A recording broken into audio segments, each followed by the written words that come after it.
Welcome, everyone. Welcome to the Faith Alliance for Climate Solutions' fourth annual Sustainability Champions Award program. I'm Annie Fed-Cruz. I'm the director of Blessed Tomorrow and also a FACS board member. So today we highlight and celebrate people and organizations that have made significant contributions to FACS's vision of environmentally sustainable communities grounded in justice.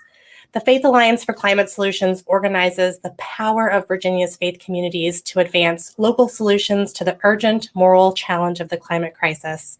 And through our network of over 2,500 supporters, which we draw from over 100 faith communities in Northern Virginia, we advocate for equitable climate policies that bring real change. So the theme of this year's awards is Plan, Restore, and Thrive, which underscores FACT's goal of creating sustainable and resilient communities for current and future generations. And FACTS knows that climate change effects are felt locally and that decisions made at the local level impact policies. So we plan. Given the complex nature of climate change and its impacts on just about every aspect of our livelihoods, including the economy, our health, and justice, we can't afford not to plan. So roadmaps are useful in that they provide clear direction and path and allow us to track and monitor progress. And we restore. We've pushed our Earth far further than we know to be a safe state. And we need to restore our planet back to the safe state for the well-being of future generations, of both humanity and nature. And we thrive. The definition of thrive is to grow vigorously, to flourish, and to grow strong and healthy. And this is what motivates us at FACS, that living things may thrive. So before we begin, I'd like to lead us in prayer. So if you would bow your heads or take the position of prayer that you assume, we'll go ahead and get started. Creator God, that which we call holy, we come together today in gratitude and thanksgiving for all that you provide us in the world around us, in our common humanity, in our community, and in the hope that you bring for our common future, even in the midst of what can often feel heavy or hopeless. We know that we are called to action, to care for each other and our natural world. And we come together today to lift up specific individuals who exemplify this calling right here in our Northern Virginia community. We celebrate their leadership and pray for their continued success, pursuing ambitious action on climate change, helping to restore and protect nature, and pursuing justice and equity in these solutions and all that they do. And our time together tonight is a gift. We're grateful for the community of the Faith Alliance for Climate Solutions to join in this virtual celebration. So please be with us today and every day as we all strive to address climate change in our community and around the world. We share this prayer together. Amen.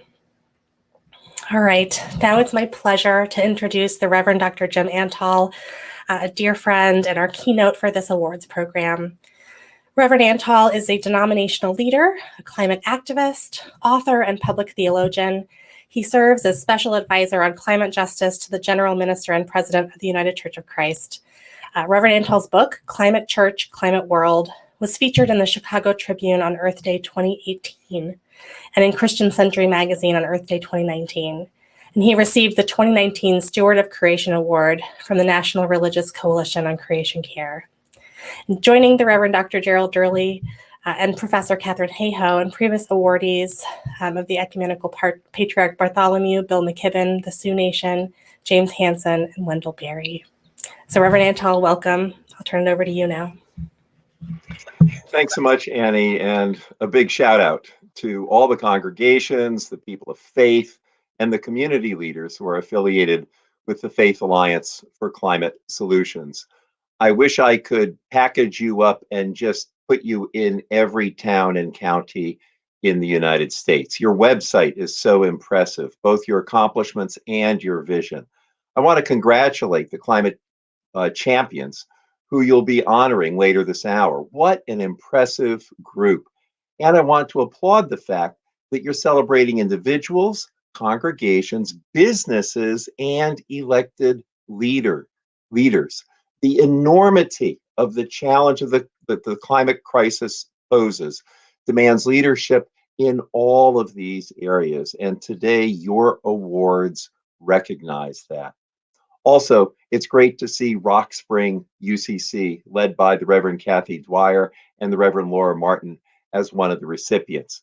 I experienced their commitment and innovation and hospitality when I preached there 3 years ago, and it's wonderful to connect again today.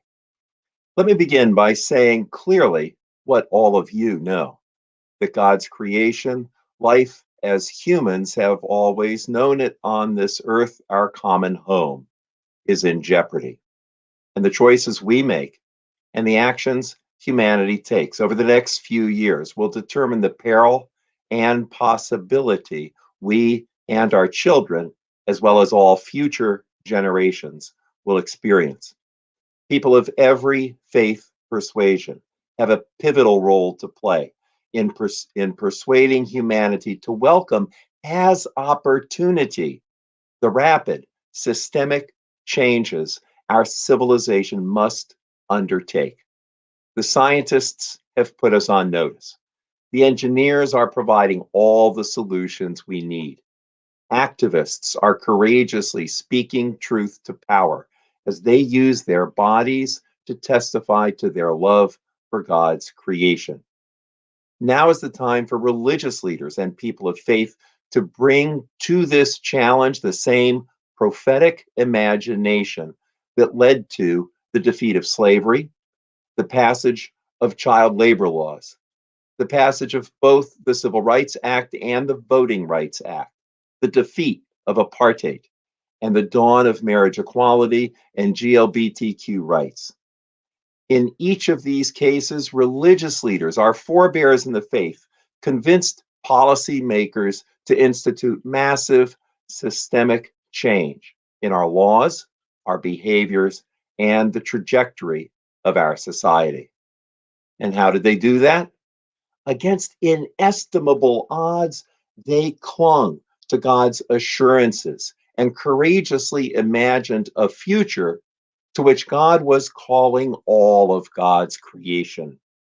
Now it's up to our generation to do the same as we imagine a future free of fossil fuels. 20 years ago, no one imagined that California could get all its electricity from renewables. But on April 24th, renewables supplied over 90%. 42 years ago, when Jimmy Carter put solar panels on the White House roof, no one imagined that the world's entire electricity demand could be supplied from solar and wind. But today's solar and wind technology can produce 100 times as much electricity as the world needs. And the land required to produce this electricity is less than the land currently given over to the fossil fuel industry. 20 years ago, when friends of mine were protesting in front of an SUV auto sales lot with posters reading, "What would Jesus drive?" No one could have imagined that America's most popular vehicle for the past 39 years, the Ford F 150 pickup truck, would lose its gas engine and become an all electric workhorse. And just 1 year ago, it was unthinkable that oil company shareholders would demand climate action. But last week, the Wall Street Journal reported that Chevron and ExxonMobil suffered, and I quote, crushing defeats when investors demanded emission cuts along with electing directors who would demand climate action.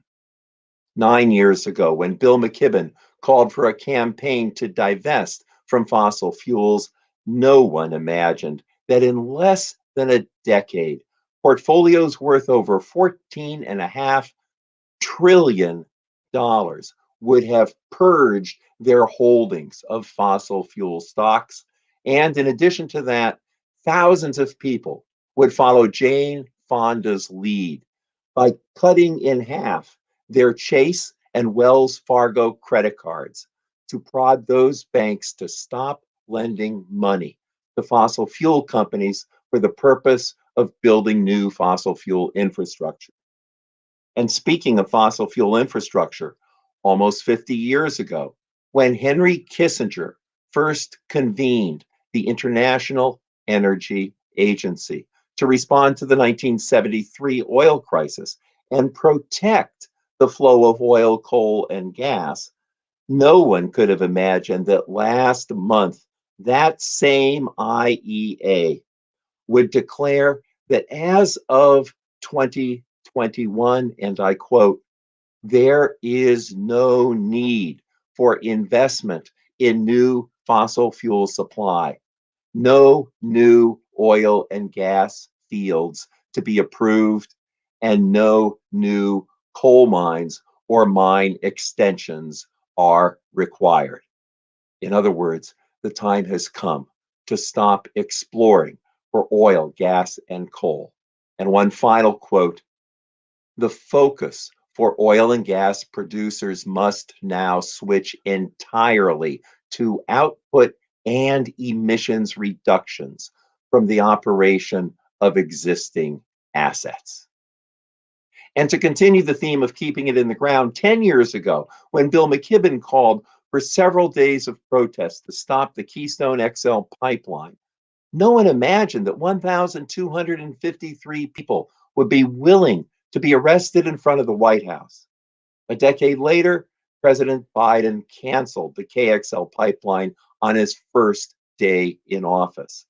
This 10-year-long struggle prevented almost 3 billion barrels of the dirtiest crude from being extracted and burned. The Keystone campaign also inspired hundreds of additional protests. In 2016, the indigenous leaders at Standing Rock inspired thousands to join them and put their bodies on the line to stop the Dakota Access Pipeline.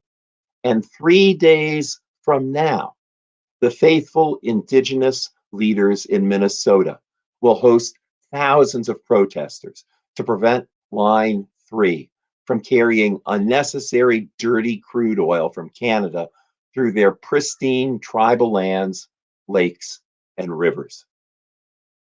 These are all incredible transformations that no one imagined only a few years ago. What made these shifts possible?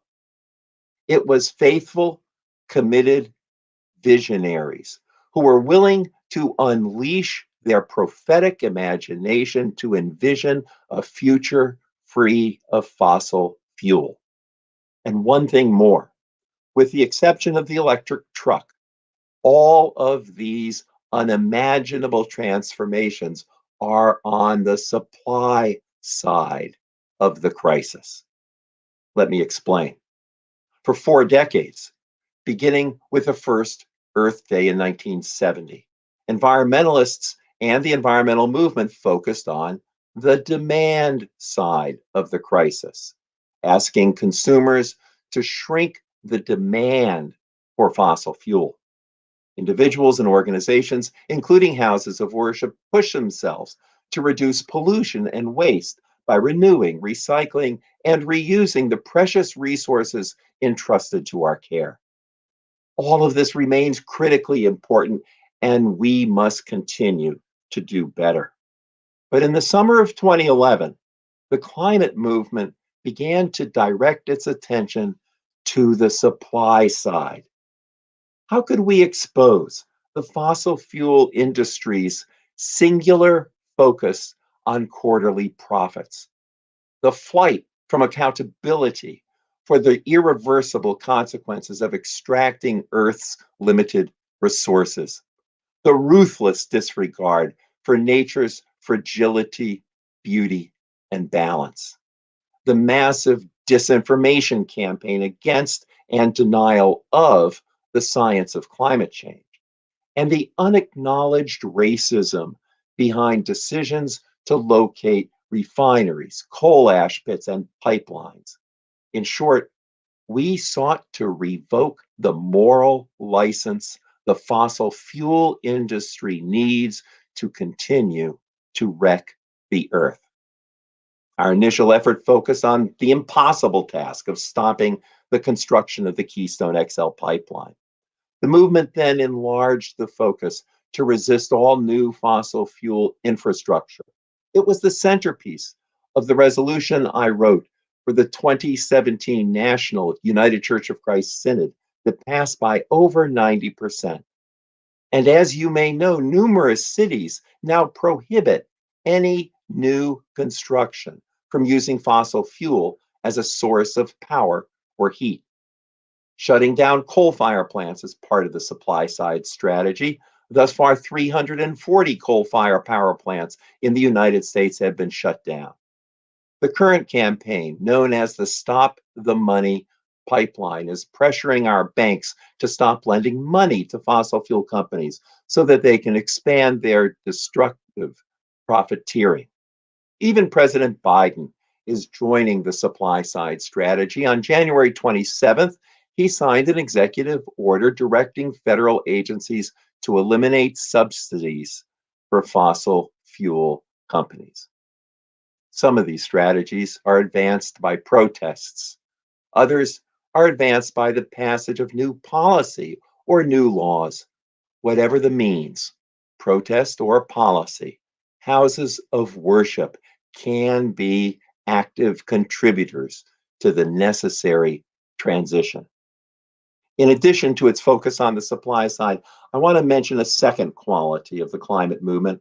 Since its beginning in 2007, the climate movement has increasingly become an intersectional movement, increasingly led by people of color and indigenous people around the world. Houses of worship can learn from this. We need to recognize that every justice issue we care about, hunger, poverty, homelessness, immigration, disease, lack of access to clean water and education, these justice issues are intersectional. They're not separate and distinct from one another. And climate change is making every one of them worse. All of you know that systemic racism has been choking America for centuries. But here's how 15-year-old climate activist Alexandria Villaseñor puts it: the exploitation of Black people is the greatest extractive system of production of all time. Thanks to the Black Lives Matter movement, many churches and other houses of worship have begun to examine their white privilege and how their white privilege is secured by the guardrails of injustice, inequity, and inequality. Churches are also learning what Black and Brown and Indigenous people living in America have known for generations, that they are living their lives amidst a public health crisis. Not only that, we're all realizing that we are no longer living on the same planet we used to call home. And Black and Brown and Indigenous people know this best because most of them are already dealing with the consequences of the climate crisis. All of this leads to the recognition that you and I are living on the hinge of history. The climate crisis has placed an inescapable moral claim on our generation and therefore on each of us. Whatever understanding of God we may have, that God is calling us to embrace a fresh understanding of human fulfillment and vocation as we step up to the fact that it's truly up to us. Like the greatest generation, can we adjust our personal aspirations in order to address the greatest threat humanity has ever faced? Can we exchange the dominant ethos of rugged individualism for a recognition that we're all in this together? In place of the American dream of consumption, can we rediscover the beauty, diversity, and healing qualities of the natural world?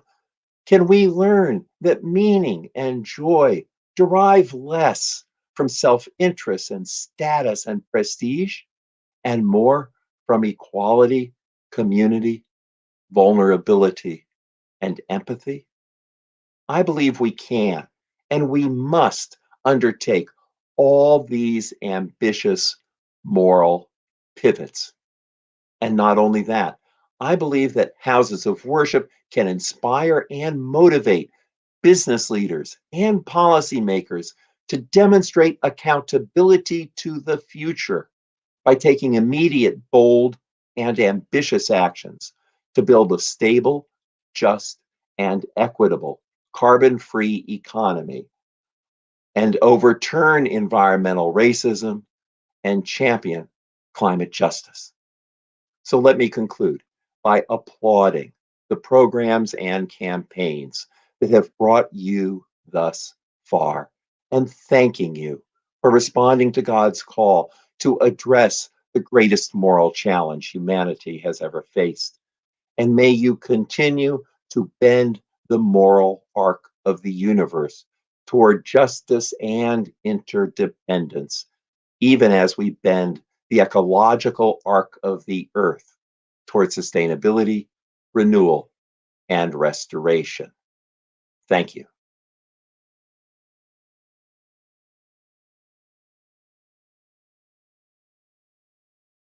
Annie, you're muted. Thank you. Just saying thank you so much. Such a profound and moving testimony. And I just want to say to anyone who wants to dive in deeper to what Jim's talking about, this is Jim's book, Climate Church, Climate World. And I just encourage you to check it out. It really, I think, provides so much helpful context and what to do, what you might think about and consider as you pursue your own action and advocacy. So thank you so much, Jim. And I think it is fitting that our first awardee comes from the United Church of Christ's family. So our first award in the faith community category goes to Rock Spring Congregational United Church of Christ. Rock Spring Congregational United Church of Christ is a community that believes that climate change is real. And so their ability to respond to it in transformative ways is profound. They have visible proof of this in Rock Spring's strong commitment to become a net zero congregation, a major accomplishment supported by a congregational vote of 97%.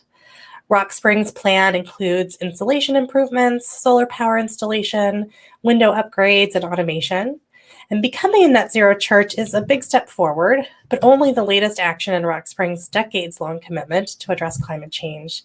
Under the guidance of their Eco-Justice Committee, the congregation engaged for more than a decade in many green actions, including native gardens, tree planting, Rock Spring's plot against hunger, and changing out light bulbs. So with their actions, they hope to lead by example and inspire other congregations.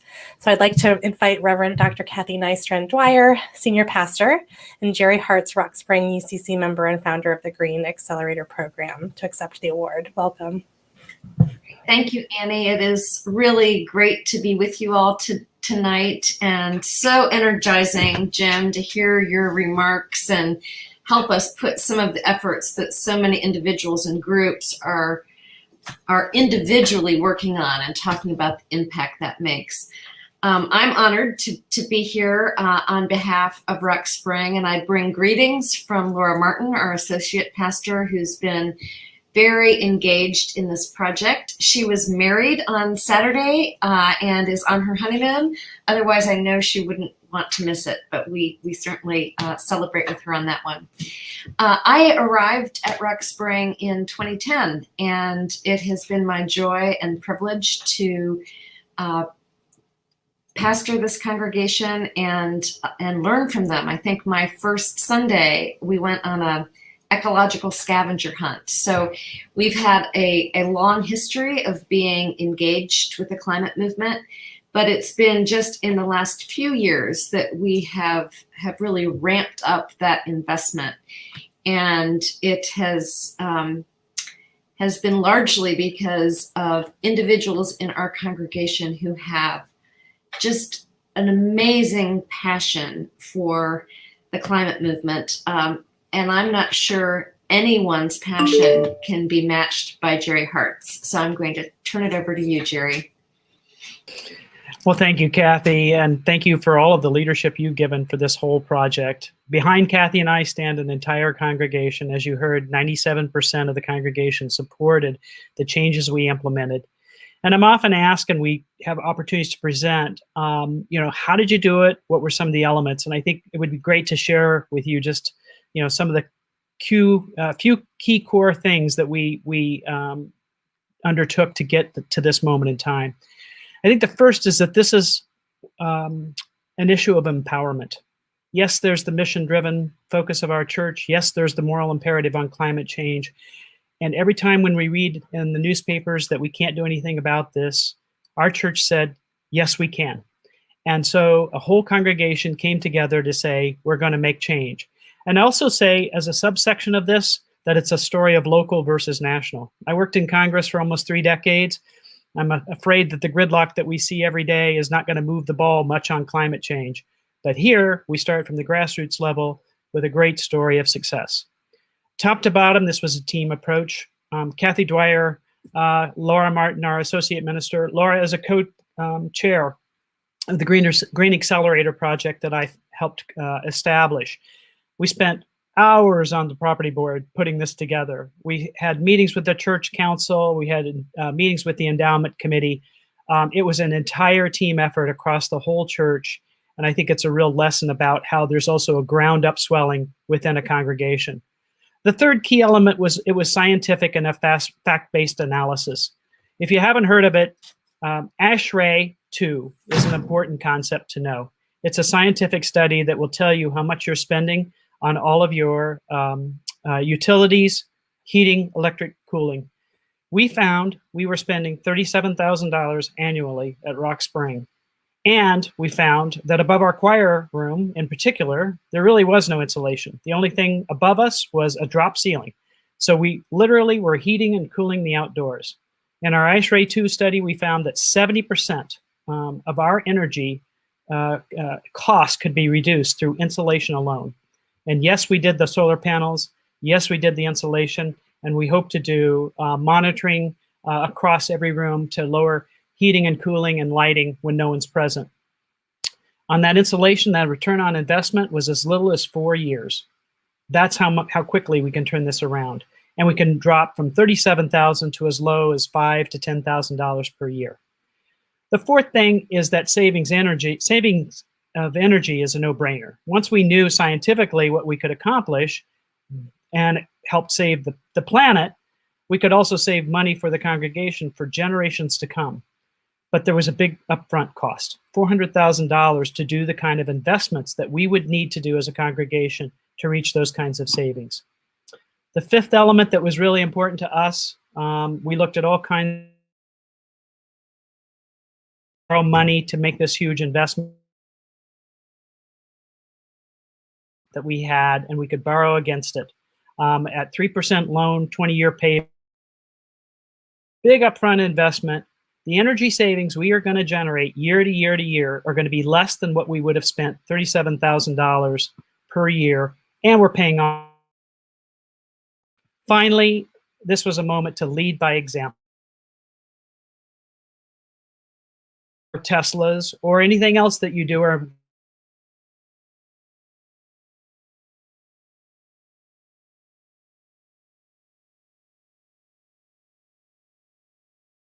Am I being heard? Okay, can you hear me now? Sorry, there we go. So finally, I'm sorry. Finally, we were able to solar panels and save a lot of money through that, and people can see that. So now 500 congregants now see a path to fix up their own homes. We have a reputational enhancement. Rock Spring has always been a leader, as you heard, and this is a potential for new congregants, and we become a national leader through all of this process. Thank you very much.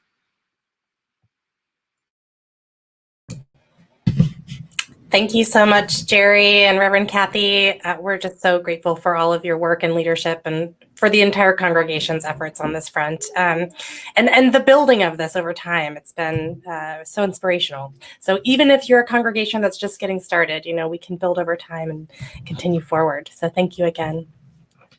Well, it's my pleasure to now introduce the winner in our individual category, Karen Camlin.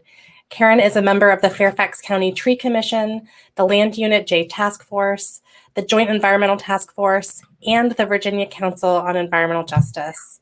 Karen serves as the co-director of the Green New Deal Virginia, the Transportation and Smart Growth co-chair of the Virginia chapter of the Sierra Club, the Environmental and Climate Justice chair of the Virginia State Conference for the NAACP, and the president of the Fairfax branch of the NAACP. So welcome, Karen. I'll turn it over to you. Thank you, Annie, and it's great to be here today. And I would like to congratulate all of the award winners that are here today. And thank you, Reverend Natal, for such an amazing opening keynote speech on climate change and our need to work together to solve all of these issues that are before us. I want to thank my friends also at the Faith Alliance for Climate Solutions for presenting me with this award, and to John Cartmill for nominating me.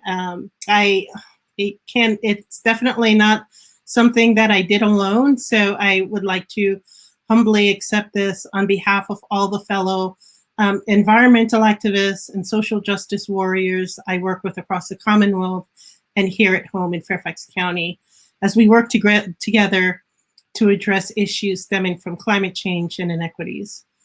And the top 3 objectives for the environmental and climate justice program for the NAACP is to reduce and eliminate greenhouse gas emissions, to encourage energy efficiency, and most importantly, promote sustainability and self-reliances within our communities, particularly our Black communities, our BIPOC communities, and low-wealth communities.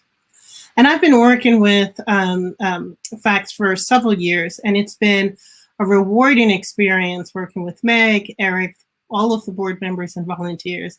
And I even remember the first meeting with Meg and I in Reston, and it seems like yesterday, but it was a few years ago. And since then, we have shared so many spaces as we advocated for transformative policy changes concerning many different issues such as transportation, smart growth, affordable housing, and so many other equally important issues that are intended to strengthen our community resiliency, improve quality of life, increase opportunities for socioeconomic advancement, and to promote a just transition to a clean, renewable, and non-extractive economy for all.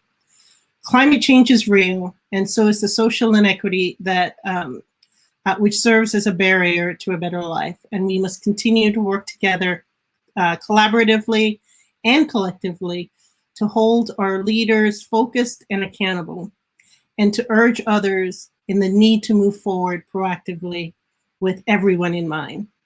And so as we open our communities after the pandemic and begin to join together in person, let's not forget the dark realities that were highlighted over the past year and a half of the income inequalities, lack of access to medical services, how energy cost burdens are harming our family units, and the many areas within the Commonwealth that experience food deficiency, particularly, again, in the BIPOC communities and communities of low wealth.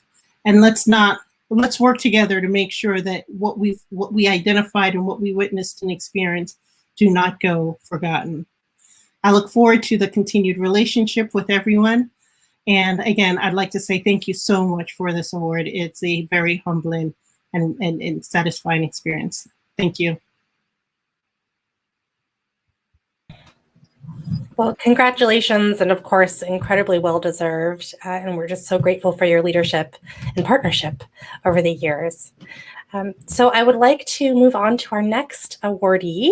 FACS recognizes the critical contributions that small businesses make, and we are honored to present the Local Business Award to Ohm Made Peanut Butter, a truly local business that was recently recognized on the Today Show. Radhika Murari is the owner of Ohm Made Peanut Butter, and she's just here with us today. It's what started out as a healthy homemade snack for her son, and experimenting with unique flavors has transformed into a product with with national acclaim and a manufacturing grant from the state and local governments, recognition in People magazine, and a bestseller in the Virginia Living Store. And she creates all of her natural gourmet peanut butter with an eye to sustainability and environmentally sound practices, such as choosing locally sourced Virginia peanuts, organic ingredients whenever possible, plastic-free packaging, and biodegradable and compostable shipping materials. So welcome, Radhika, and we're so grateful. Congratulations, and I'll turn it over to you. Thank you so much, Annie. I feel really humbled to get this award. And as with many women, I don't feel that I belong in this company, but I'm really grateful for the award and the recognition. And I want to thank Shamli House for nominating Homemade Peanut Butter.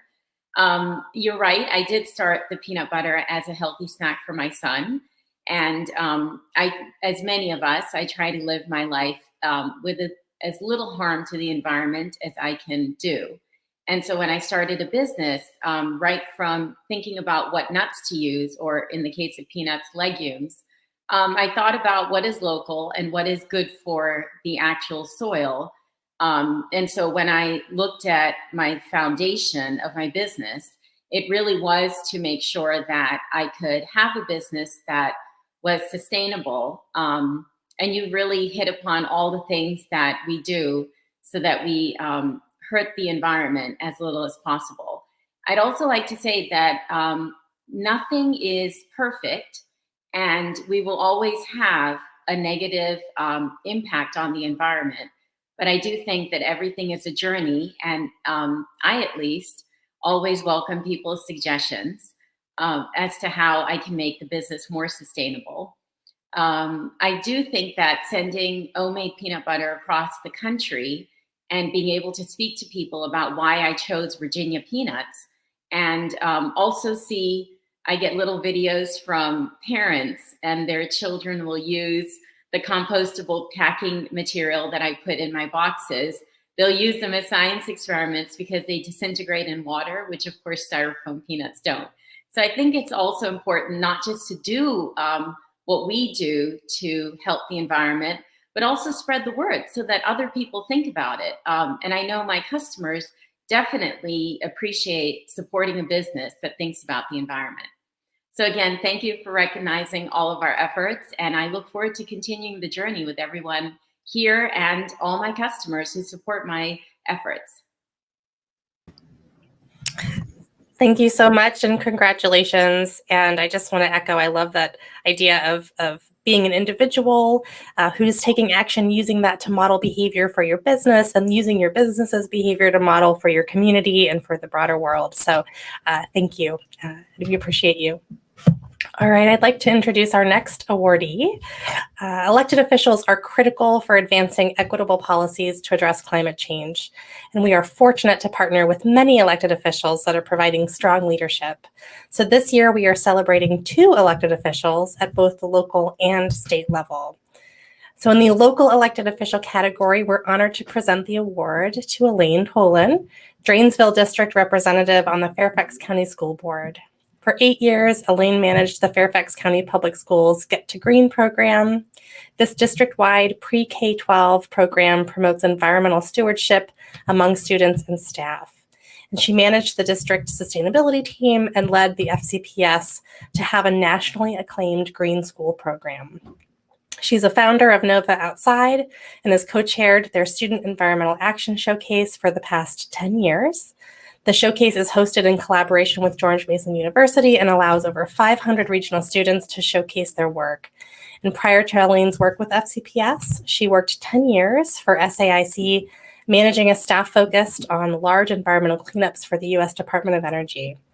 So Elaine is attending the Langley High School graduation and isn't able to attend in person, but we shared this with her, and she has remarks for us by video. So I'll turn it over to our team to play the video.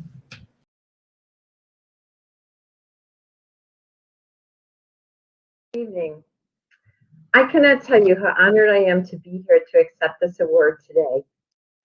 I so respect your organization, and I am proud to work with you as we strive to combat climate change. I thought I would take just a few minutes to tell you a bit about my journey in environment and environmental education. I am so in debt to you for recognizing this lifelong commitment. My love for nature began as I hiked through the forests of the upper Midwest with my grandmother on the hunt for stands of pink lady slippers, or bumping along country roads looking for wild asparagus on the roadside. I started sharing this love of nature with children while I was in college getting my science education degree, working summers as a naturalist at a summer camp along the Wisconsin River, and spending time with every naturalist I possibly could across the state. As a young teacher, I taught summer field biology and had my students learning about prairie burns and Wisconsin ecology. Next, I got an MBA and took a minor detour for some work on Wall Street. But after that, I worked as a program manager for SAIC, managing large environmental cleanups for the U.S. Department of Energy. As my young boys grew, I volunteered with the schools, became a master gardener, and an ambassador with the National Wildlife Federation Schoolyard Habitat Program. As the number of schools I worked with grew, I started a regional network of environmental educators that eventually became NOVA Outside. That organization has just celebrated its 10th year of providing the Regional Student Environmental Action Showcase with George Mason University. This is an event where over 700 students annually have a chance to highlight the sustainability work that they are doing. I was working hourly for several FCPS principals, and eventually FCPS decided to invest in a half-time position to promote the strategic plan goal of graduating environmental stewards.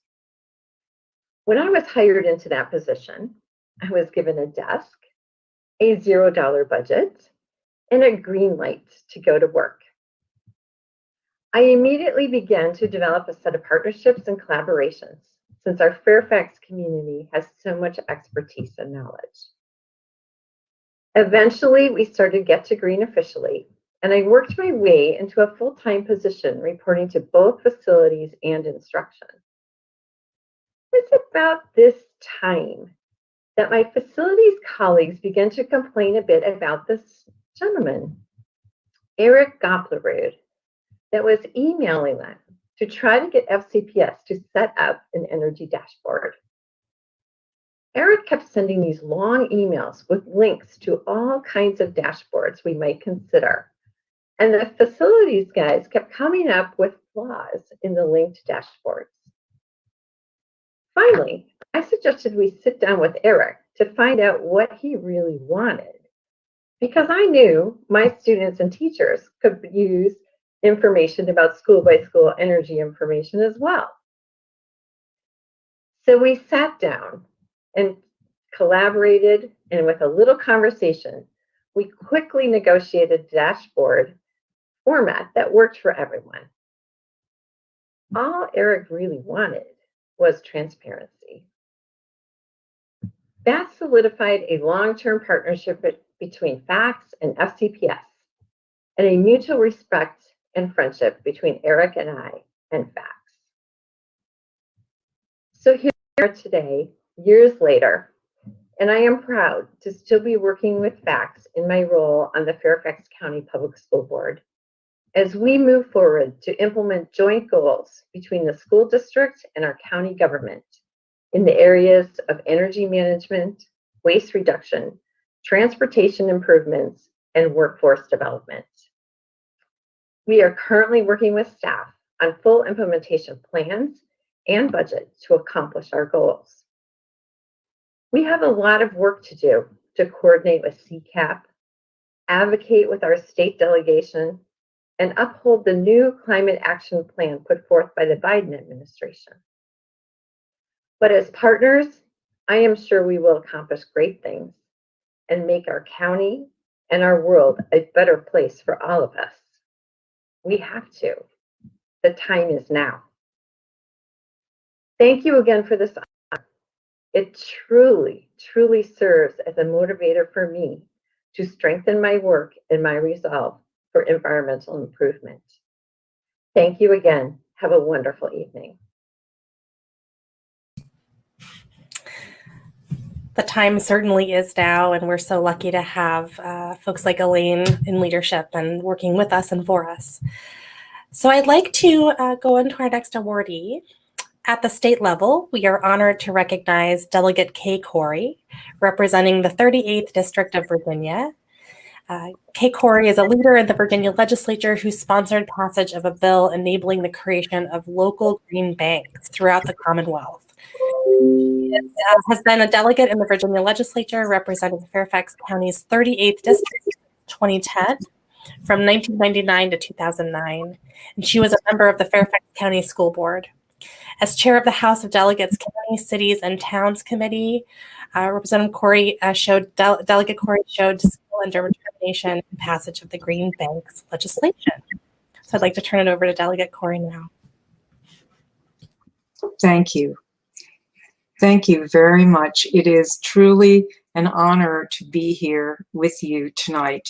The first person I have to thank is Scott Peterson, who nominated me for this award, but enabled me also to be nominated for this award in the sense that he brought to me the Green Banks legislation concept and had already done groundwork in Fairfax County with the Board of Supervisors. He also brought overwhelming enthusiasm and energy. I think if I had said no to him, he wouldn't have heard it. He would have just kept on going. But I didn't say no. I said thank you. And we became a team to promote the green banks. I won't go into exactly what green banks are, but you need to understand that it is an economic development package, a job creation package, as well as a boon to renewable energy and energy efficiency, and encouraging localities to set up the authority to have a green bank and to provide the loans and support needed to develop these businesses is a real key to Virginia's environmentally positive future and to the goals that we've already set out about carbon neutrality. I am it was good to be preceded by Elaine because my time on the school board was very important to me in the sense of learning about the environment. I spent a number of years as a facilities chair, and with that in mind, I pushed for environmentally sensitive, positive, and renewable construction of the schools that we were building at the time. I'm very proud that the first thermally heated school in Virginia was one of the last schools that I worked on. So once you understand the community that schools are and take that to the next step at the state level, you can understand that this award is really not mine. It belongs to lots of people, and many people whose names I don't even know, who built the grassroots support for there to be a sitting legislature that recognizes the value of something like this and is committed to fighting climate change and improving our lives and the lives of those who have long suffered injustice, environmental injustice. We have made these goals priorities. And in 2022, you will see a lot more exciting and empowering climate change fighting legislation. So I do have to thank Scott one more time and to tell him that I look forward to working with him in the 2022 legislative session. And the rest of you, I am just so impressed by by FACS. I hope that we will be partners for a long time. Thank you very much. Thank you, Darla and Corey, and absolutely. And I think we're all looking forward to that continued partnership and supporting your leadership at the legislature, and also just working together to think about, what's next. So thank you again. Congratulations. All right, so to conclude the program, I would like to turn it over to Eric Gobelrud, FACS's founder and chair, who will share some final remarks. But before I do, from all of us at FACS, we want to wish him a very happy birthday today. Happy birthday. Thank you. Everyone can in the chat just say happy birthday, Eric. Thank you, Annie. I'll turn it over. I've been inspired, as many of us have been, by Greta Thunberg and the power and the advocacy of the young people who will be living in an environment which has been changed dramatically by what we have experienced in our lifetimes. Greta said rather memorably recently, "I want you to act as you would in a crisis. I want you to act as if our house is on fire." Because it is. I want to thank and congratulate all of the sustainability champions, particularly, and I especially want to thank Reverend Jim Amtal and all of you for the work that you're doing to help to put out that fire. I asked for a few minutes at the end to say a few remarks about our executive director, Meg Mall. Meg will be leaving us for a new position where she will be advocating and working at a national level to improve building energy efficiency throughout the nation. She'll be leaving us with an organization that is so much stronger, so much better, because of her personal and professional, the way that she has held herself and has made all of us better for working with her. There's a quote that I really like from Thich Nhat Hanh. He said, "We rely on each other. Our children are relying on us in order for them to have a future." And Meg has really embodied that. I was making a list of what she has brought us to over the last 4 years that she has been working with us. And the list was so long that I probably could not get through it in an hour, much less in the 5 minutes that I have. But around the advocacy area, where FACS has really made an important, has been incredibly important, she helped foster the development of the advocacy teams and came up with the idea that we should have policy leads who give us their expertise to help us become scientifically based in our advocacy.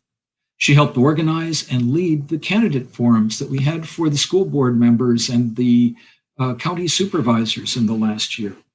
She developed the Fairfax to Zero campaigns. She was a member of the Joint Environmental Task Force. FACS has testified with her leadership on county budgets, on legislative priorities. She is the one who has put together at a professional level the climate crisis forums, the 6th one that we will be having in September. She's worked with Scott and others to expand our advocacy to Richmond when we realized that an awful lot of what we are trying to accomplish here in Fairfax depends on having an impact in Richmond and getting the authority. Around education, she single-handedly developed our Tree of Life program and our Zero Waste programs that focus on helping congregations green themselves. On outreach, you've already seen the Sustainability Champions program that Meg developed. When COVID shifted us online, Meg helped us move seamlessly into Zoom and social networking. Her monthly newsletters are marvels, something that I look forward to on the first of every month to find out what's going on amongst all of our congregations, and as we expand to hubs in other jurisdictions. She's helped foster growth. When she came, I think we had around 50 congregations or faith communities that were involved in FACS. Now it's moved over 100. We have around 3,000 faith-based climate activists who we contact regularly. And as I mentioned, there are hubs which she has now fostered, helped get going, and now are beginning to stand on their own in Arlington, Alexandria, and Prince William. And as a personal and a professional level, she's pushed us all to be better and more strategic through at least 2, maybe 3 strategic plans. She is, as many of us have experienced, she's calm, organized, and committed. And she sees leadership as service, grounded in faith.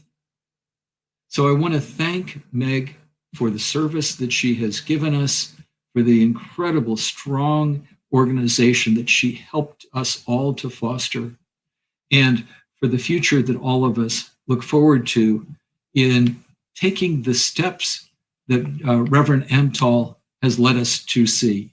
When we're down in the trenches, it's hard to see how much has changed in the last 10 years. Meg has helped us to achieve that. So thank you, Meg. And thanks to all of our sustainability champions. Thank you to AnyFit crew for emceeing this and for overseeing the Sustainability Champion Award process. And thanks to all of you. And I look forward to next year, seeing all of you and seeing even more successes, more champions, and greater growth of activism from faith-based, the faith-based voices to push for action on climate change. Thank you again. Annie? Thank you, everyone. Yes, thank you. And we will conclude today's awards program at this time. Just to wish great congratulations to everyone. We look forward to next year's awards program. If you're interested, consider applying, and we'll see you then.